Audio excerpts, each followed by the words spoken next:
The notification came at 11:58 p.m. One quiet chime on a phone that only ever buzzed with wire transfers, encrypted warnings, and the names of men who needed to disappear. But this one was different.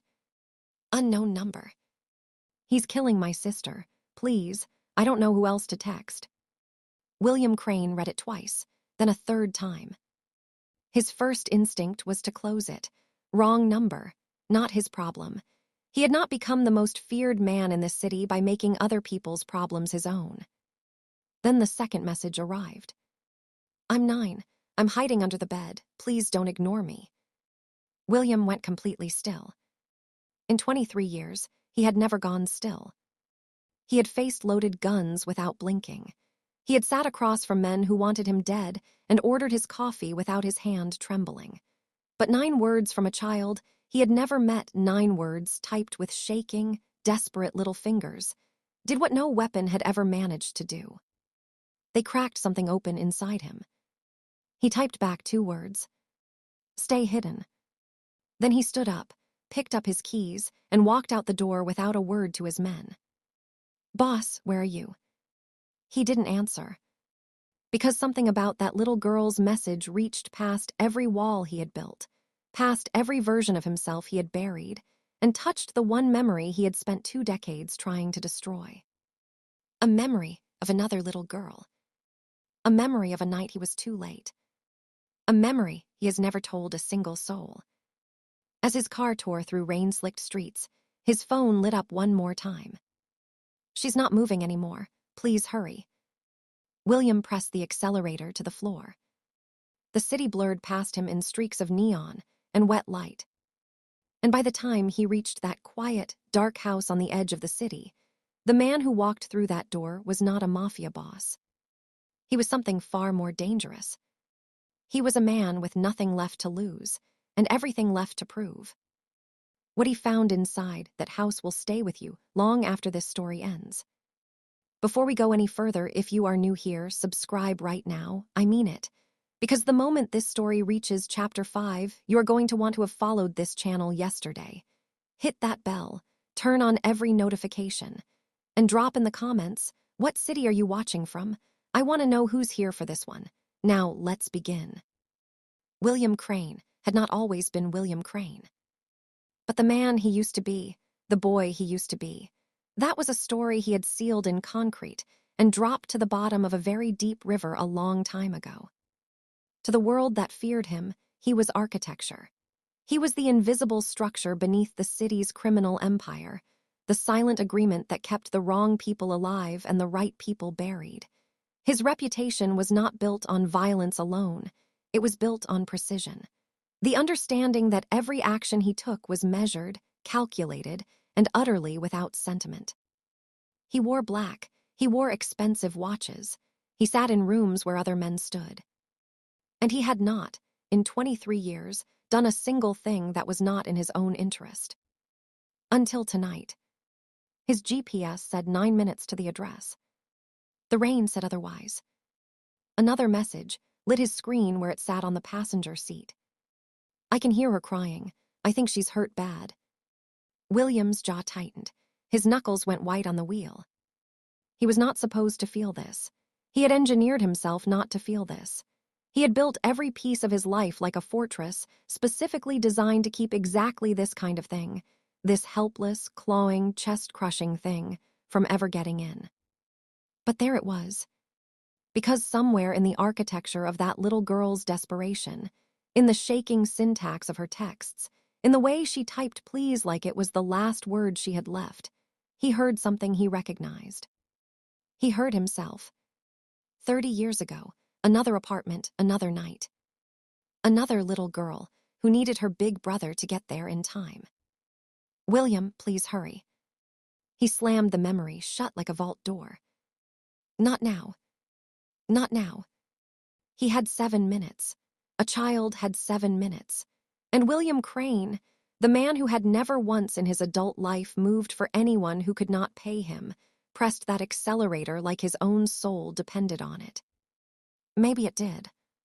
The thing about William, the thing that none of his enemies, none of his soldiers and none of his victims ever understood, was that the coldness was never the truth of him. The coldness was the scar. And tonight, a 9-year-old girl with a cracked phone screen and nowhere left to turn had just split it wide open. By the time his headlights went dark outside that house, William already knew. Whatever happened inside those walls, tonight would not stay inside those walls. It would follow him. It would change him. And the secret he has carried for 30 years, the secret that explains everything about who he became and why this wrong number text destroyed him from the inside out. You are not ready for it yet. Stay with me. The office was never quiet. Even at midnight, there was always something, the low murmur of men in the corridor, the hum of encrypted servers, the distant sound of a city that owed William Crane its fear. But in the 15 seconds after that second text arrived, the room became a tomb. I'm 9. I'm hiding under the bed. Please don't ignore me. William sat motionless. His glass of whiskey, 2 fingers, never 3, sat untouched on the desk beside him. His eyes hadn't moved from the screen. Around him, 3 of his most senior men continued their conversation about a shipment, about territories, about numbers that meant nothing to him right now. Numbers had always meant everything to him. Until 11 words from a stranger's child made every number in the room feel obscene. He read the message again and again. The way a man reads something that doesn't make sense, not because the words are complicated, but because the feeling they produce is something he has no category for anymore. She doesn't know who she texted, he thought. She just needed someone, anyone. And she got him. Of all the phones in this city, of all the wrong numbers in the world. She got him. Marco was still talking, something about the Eastern Docks. William didn't hear a word of it. Because another message had just arrived, and this one was only 4 words. I can hear her screaming. Something moved through William's chest like a fault line shifting. Slow, tectonic, the kind of movement that doesn't make noise but changes the entire shape of the ground above it. He stood up. The conversation stopped. Marco looked at him. Boss. William picked up his keys from the desk. His car keys, not the ones for the armored convoy, not the fleet. His own. The black sedan he drove when he didn't want to be seen, when he needed to move through the city like smoke instead of thunder. Boss, we're in the middle of. I know. Should we call the car? Get the guys ready too? No. The word landed like a stone dropped into still water. Final, absolute. Marco stepped forward, lowering his voice the way men do when they're trying to reason with someone they're also terrified of. William, it's almost midnight. You can't go anywhere alone, you know the protocol. William looked at him then, really looked at him. And whatever Marco saw in his face in that moment made him take one slow step back. Watch the door, William said quietly. I'll be back. He walked out. The elevator, the lobby, the cold night air hitting his face like a verdict. He was already moving toward the car when his phone lit up one final time, and every rational thought he had left evaporated instantly. I think she stopped moving. The engine screamed. William had the sedan doing 90 before he cleared the parking garage, the tires catching wet asphalt with a sound like tearing fabric. Rain sheeted across the windshield in waves. The wipers couldn't keep up. The city smeared itself into streaks of red and gold, and white traffic lights, neon signs, the blurred halos of street lamps reflected in flooded gutters, and William drove through all of it like a man who had already decided that nothing in his way mattered tonight. His phone sat lit on the passenger seat. I think she stopped moving. He didn't let himself think about what that meant. Thinking would slow him down. Thinking was a luxury for men who still had time. The GPS said 7 minutes. He was going to do it in 4. He blew through a red light at Meridian and 6th without lifting his foot. A delivery truck leaned on its horn. William didn't blink. He cut left onto the expressway ramp, the back end of the sedan sliding wide before the tires bit, and launched him forward into the thin midnight traffic. The speedometer climbed. The rain got heavier. And then, without permission, without warning, the memory came. It always came when he drove fast through rain. He had never understood why, and he had long since stopped trying to fight it. November, 28 years ago, a different city, a different life. He had been 19. His sister Lily had been 11.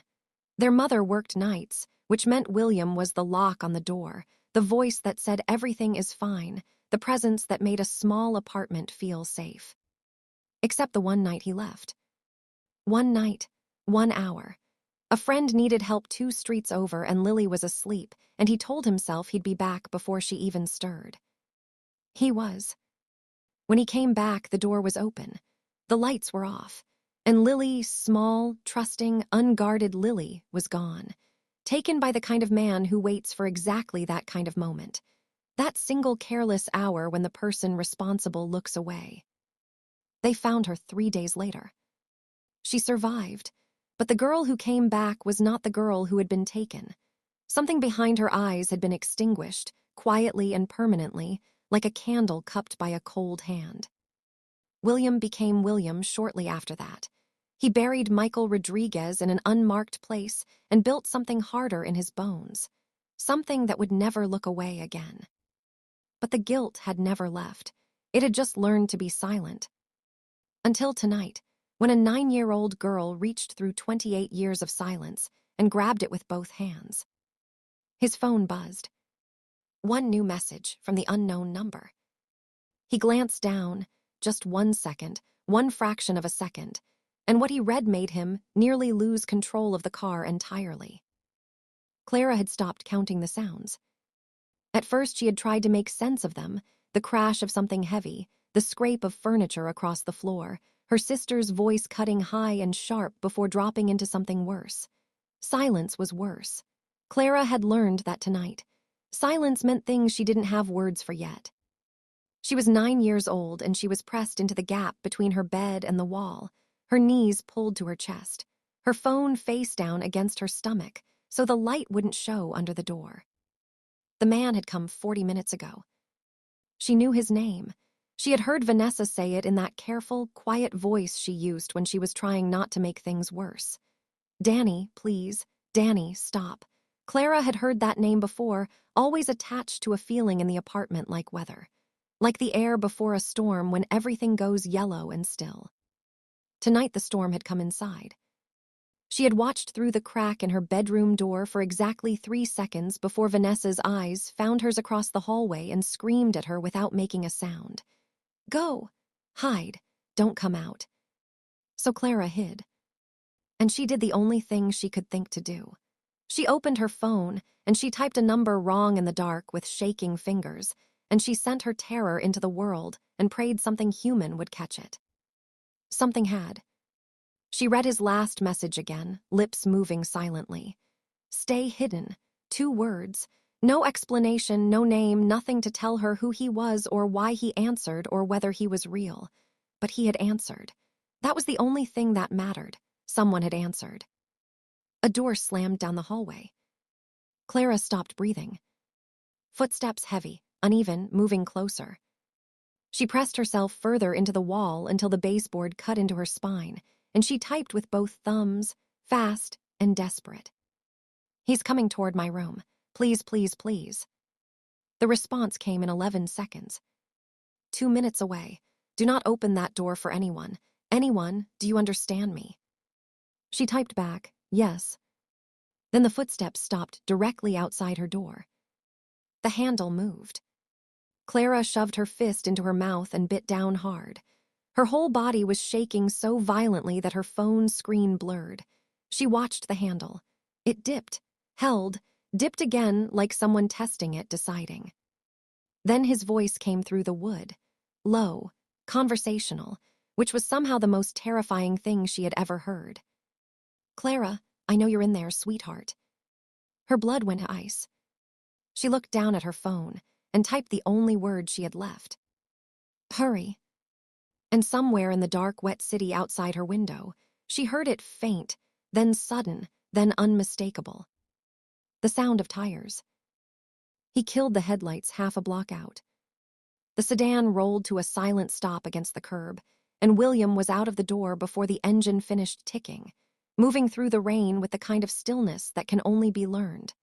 The particular economy of a man who has entered dangerous places so many times that his body does it on instinct now, without theater, without hesitation, without the elevated heartbeat that lesser men cannot suppress. The house was a modest two-story on a street that had no reason to be awake at midnight. Porch light off. Ground floor windows dark. From the outside, it looked like every other house on the block. Curtains drawn, rain-soaked, ordinary. But the front door was open 3 inches. William saw it from 20 feet away, and everything inside him went very quiet and very cold. Not the cold of indifference, the cold of focus. The specific surgical temperature his mind reached when a situation had already deteriorated past the point of caution and crossed into the territory of damage control. He didn't go through the front door. He moved along the side of the house instead, one hand trailing the brick wall, his footsteps silent on the wet grass. The side gate was unlatched. He eased it open with 2 fingers and slipped through into the narrow passage between the house and the fence, his eyes already adjusting, already cataloging one ground floor window with a broken latch, a back door with a cheap deadbolt, a security light sensor he stepped deliberately around. 30 seconds after leaving the car, he was inside. The kitchen was dark and wrong. A chair overturned. A shattered glass ground into the tile. The refrigerator door hanging open, casting a pale rectangle of light across the floor that illuminated something dark and smeared near the threshold to the hallway. William looked at it for exactly 1 second. Blood. Not a small amount. He moved through the kitchen into the hallway and stopped, listening with his entire body. The house breathed around him, the creak of old timber, the drumming of rain on the roof, the hum of the refrigerator behind him. And then, from above, a sound that restructured every priority he had. A child's voice, muffled, pleading. And beneath it, lower, a man's voice with a smile in it that made William's vision narrow to a single point. He found the staircase. He took the first step. Then his foot found something soft, and he looked down, and the air left his body completely. Vanessa lay at the bottom of the stairs, one arm stretched above her head as though she had been reaching for something or someone when she fell. Her face was turned toward him. Her eyes were closed. Her lips were the wrong color. She wasn't moving. And from directly above him, Clara screamed. William took the stairs 4 at a time. The door at the end of the hallway was the one. He could hear the man's voice through it, that same smile-soaked tone, that particular register of cruelty that William recognized the way a doctor recognizes disease. He had employed men who spoke like that.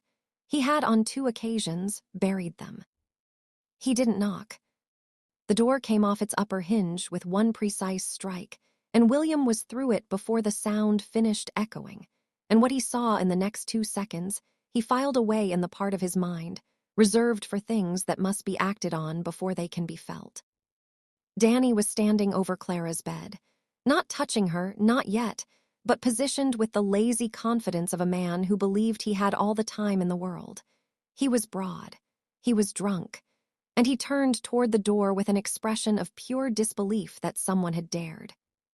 Clara was pressed into the corner, her phone still clutched in both hands, her eyes finding William, with an expression so raw and so desperate that something behind his sternum twisted beyond its limit. "Who the—" Danny started. William crossed the room in 4 steps. What happened next was not a fight. A fight implies 2 participants with comparable intent. This was a reckoning. William moved with the calm, methodical efficiency of a man dismantling a piece of broken machinery, precise, purposeful, and utterly without anger, which was somehow the most terrifying thing about it. Danny was larger. It didn't matter. Size is an advantage between men of equal skill. Against William Crane, it was simply more surface area for consequences to land on. Within seconds, Danny was on the floor, breathing, but barely interested in continuing. William crouched down to eye level, his voice barely above a whisper. "You chose the wrong house," he said quietly, "and you texted the wrong man." Here is the thing this story forces us to ask, and people will argue about this endlessly. Is a man who has caused tremendous violence in his life redeemed by one act of protection? Does saving an innocent soul cancel the ledger? Or does goodness have to be a pattern, not just a moment? William stood up. He turned to Clara. And that's when he heard it, from downstairs, faint but unmistakable. A single, fragile sound. Vanessa was still alive. He told Clara not to move. He said it quietly, the way you speak to someone standing on a ledge, no urgency in the voice, all urgency in the intention. She nodded, her back still pressed to the corner, her knees pulled to her chest, her eyes tracking him with the kind of absolute trust that children extend to the first safe thing they find in a crisis, regardless of whether it has earned it. William stepped back into the hallway. Danny was already trying to get up. That was a mistake. William watched him struggle to his feet with the detached patience of a man who has learned that people reveal everything about themselves in the moments they think they're recovering. Danny grabbed the wall, spat blood, rolled his shoulders with the reflexive bravado of a man whose ego had survived worse beatings than his body had. You have no idea, Danny started, his voice thick, who you're dealing with. No, William said simply, you don't. He took out his phone, made one call, said 4 words, an address and the phrase clean entry protocol, and ended it. Then he looked at Danny with an expression that had ended careers, dissolved partnerships, and on 3 separate occasions made armed men put their weapons down without being asked. Danny went very still. Because there is a specific quality to the silence of truly dangerous men that the body recognizes before the mind does. It is not aggression. Aggression has heat, has movement, has the decipherable grammar of a threat being constructed. This was something else entirely. This was the silence of a decision already made. Calm the way outcomes are calm, the way mathematics is calm, the way a locked door is calm. Here is what happens now, William said, his voice barely above a conversational murmur. My people are 4 minutes away. When they arrive, you will leave this city. Not tomorrow, tonight. You will leave with nothing except the understanding that I now know your name, your face, your history, and every person you have ever cared about. He paused. And if I ever receive information that you have come within 50 miles of these girls again, the mercy I am showing you right now will confuse you. Because you will not understand why I gave it to you. Danny opened his mouth. The alternative, William said, is that you don't leave at all. The mouth closed. Somewhere in the city, William's men were already moving. The kind of men who arrived without sirens, who resolved situations without paperwork, who understood that some problems required solutions that courts were not designed to provide. Danny understood at last what he was looking at. Not a rival, not a vigilante, not a hero. Something far older and far colder than any of those things. William turned away, and his phone rang. It was his personal physician. The voice on the other end said 2 words that stopped him cold. She's crashing. He took the stairs back down in 3 strides. Vanessa was exactly where he had left her, but something had shifted in the architecture of her stillness. The shallow rise and fall of her chest had changed rhythm, faster now, shallower, the body doing the desperate arithmetic of a system running out of reserves. His physician was still on the phone, talking him through what he was seeing, asking questions in the clipped professional shorthand of a man accustomed to receiving crisis calls from this particular number. William answered each question without emotion, his fingers already moving, checking her airway, her pulse, the location and severity of the damage that Danny had spent 40 minutes inflicting on a woman whose only crime had been trying to protect her little sister. The physician said, "Keep her still. Do not move her. I'm 8 minutes out." 8 minutes.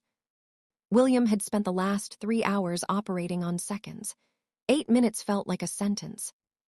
He covered Vanessa with his jacket, the expensive one, the black one Marco had told him cost more than most people's rent, and he tucked it around her without a single thought about what it cost or what it meant.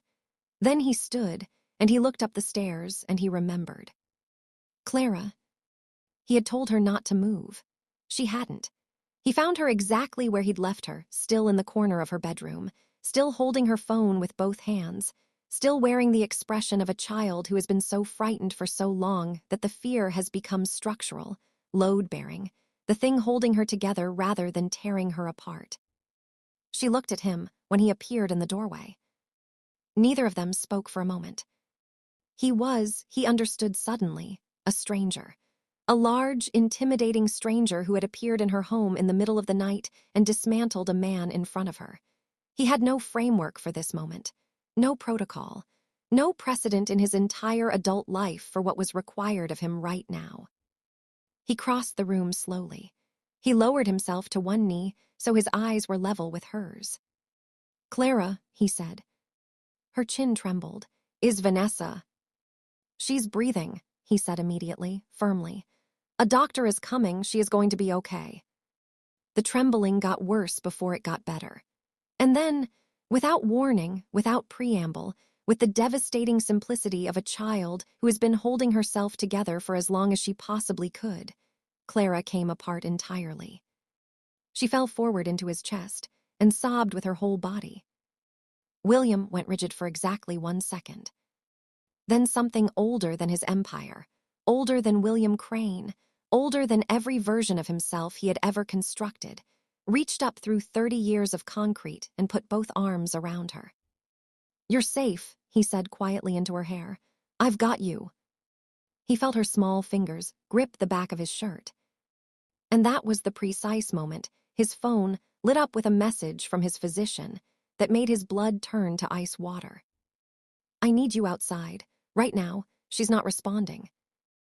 He carried Clara down the stairs himself. He didn't think about it. She was still holding his shirt and her legs weren't working properly. The particular failure of a body that has been running on terror for so long that when the terror lifts, everything else goes with it. So William simply picked her up, one arm under her knees, and walked her out of that bedroom and down those stairs and past the place where Vanessa had been lying. He had moved Vanessa before Clara could see her again. That had been the first decision. There would be many more before morning. Outside, his physician, Dr. Harlan, 60 years old, former trauma surgeon, a man who asked no questions and kept no records, was already working. The unmarked van was backed to the front path. 2 of William's men flanked the perimeter in the dark, invisible to the sleeping street, communicating in the low, efficient shorthand of people who have done this before. Vanessa was on a portable stretcher, an oxygen mask over her face, an IV already running. Clara saw her sister and made a sound that William felt in his back teeth. "She's stable," Dr. Harlan said without looking up. "Cracked ribs, significant soft tissue trauma, mild concussion. She lost consciousness from shock, not blood loss. She will recover." Clara reached out and took Vanessa's hand. Vanessa's fingers, even unconscious, even somewhere far below the surface of awareness, curled around her sister. William watched this and looked away. He made 3 calls in the next 4 minutes. The first to his logistics director, a woman named Sable who had been erasing problems for him for 11 years and who received the address of the house with the same affect she received everything, which was to say none at all. By morning, the house would be clean, not tidied. Clean. The kind of clean that forensic professionals respect. The second call was to a property manager who maintained a portfolio of furnished apartments across the city. Quiet buildings. No cameras. The kind of places that appeared in no databases. The third call was the one that cost him something. It was to a man who specialized in documents. New names, new histories, new starting points for people whose old ones had become uninhabitable. He was buying the sisters an exit from everything that had led to tonight. No police report, no paper trail, no pathway back for Danny or anyone connected to him to follow. A clean slate, the thing William had never been able to give himself. He turned back to Clara, who was sitting in the open side of the van, still holding Vanessa's hand, watching her sister's chest rise and fall with the focused intensity of someone who has learned tonight that breathing is not guaranteed. "Where are we going?" Clara asked quietly. "Somewhere safe," William said. She looked up at him with those devastated, exhausted, trusting eyes. "Will you stay?" William opened his mouth. And for the first time in 23 years, William Crane did not know what to say. 4 months later, a girl laughed in a sunlit kitchen. It was Clara. William knew her laugh now, the way it started slow, like an engine warming up, then broke open into something completely unguarded and real. He had heard it exactly 7 times in 4 months. He had been counting without meaning to. He sat in a parked car across the street from a pale blue apartment building in a city that was not the one where any of this had begun. The engine was off. He had a coffee going cold in the cup holder. Through the second-floor window, he could see the warm rectangle of a lit kitchen, and inside it, 2 figures moving with the easy, unhurried rhythm of people who have recently rediscovered the radical luxury of feeling safe. Vanessa was cooking something. Clara was sitting on the counter, talking with her hands the way she always did, her feet swinging. Vanessa reached over and pushed her lightly on the shoulder, and Clara laughed again, number 8, and William picked up his coffee and took a sip and looked at nothing in particular for a moment. He came once a month. He never went inside. He had made himself that rule in the second week, when he had understood that the pull toward that apartment was the most dangerous thing he had felt in decades. Not because it was dark, but because it was. Because it was ordinary and warm, and it smelled, probably, like whatever Vanessa was cooking. And it contained a child who had once gripped the back of his shirt like he was the last solid thing in a dissolving world. Men like William did not get kitchens like that. But they could, occasionally, protect them from a distance.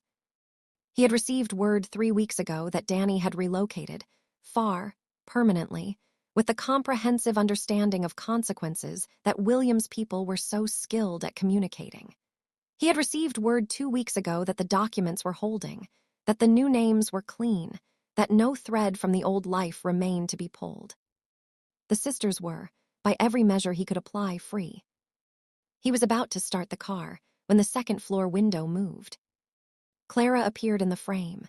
She was looking out at the street, probably at nothing, the way children do, and for one suspended second, her gaze moved across the row of parked cars and landed, with impossible precision, on his.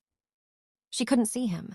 The distance was too great, the light too different between inside and out. But she lifted her hand anyway. And held it there. William sat completely still, his chest doing something he had no vocabulary for, his hand resting on the ignition. Then his phone lit up on the passenger seat. Unknown number. His blood went cold. Because the message was only 6 words, and he recognized the typing pattern, the fragmented, desperate, shaking syntax, immediately. He found us. He's outside. Help. This story stopped your breath even once. If William, Clara, or Vanessa found even a small corner of your heart tonight, then you already know this is not the kind of storytelling you scroll past.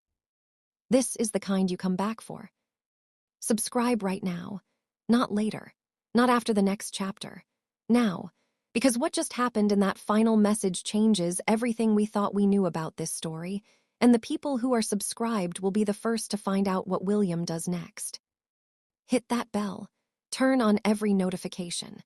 And drop in the comments the one word that describes how you are feeling right now, because I am reading every single one. You stayed until the end. That tells me everything about the kind of person you are. Now make sure you never miss what comes next.